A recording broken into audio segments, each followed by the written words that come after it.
BJP के सदर दफ्तर पर जीत के बावजूद जश्न का वो समा नहीं है जो अमूमन इलेक्शन की जीत के बाद यहाँ हुआ करता है। बीजेपी ये उम्मीद कर रही थी कि उसे इस बार पिछली बार से भी ज़्यादा सीटें मिलेंगी, लेकिन वो इतनी सीटें भी नहीं ला सकी कि खुद से हुकूमत बना सके और अब उसे अलायंस पार्टनर की मदद से ही हुकूमत साजी करनी होगी। इलेक्शन में अब की बार 400 पार का नारा था, लेकिन हुक्मरान बीजेपी 250 सीटें भी न ला सकी। लेकिन बीजेपी के इत्तेहाद को पार्लियामेंट में अक्सरियत हासिल हो गई है। सीटें बढ़ने के बजाय पिछली बार के मुकाबले खासी कम हो गई हैं। वजीर आजम मोदी के लिए ये एक बड़ा सियासी धचका है। तमाम मुखालिफ पेशगोइयों के बरक्स अपोजिशन के इत्तेहाद इंडिया ने गैर मुतवक्का तौर पर बेहतरीन कारकर्दगी दिखाई। इंडिया इत्तेहाद अक्सरियत तो हासिल नहीं कर सका, लेकिन तकरीबन 230 सीटों के साथ पार्लियामेंट में वो एक ताकतवर अपोजिशन बनकर उभरा है।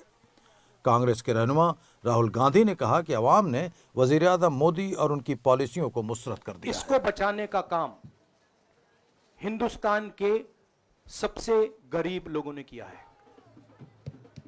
सबसे गरीब लोगों ने किया है, मजदूरों ने किया है, किसानों ने किया है, दलितों ने किया है, आदिवासियों ने किया है, पिछड़ों ने किया है। इन लोगों ने इस कॉन्स्टिट्यूशन को बचाया है।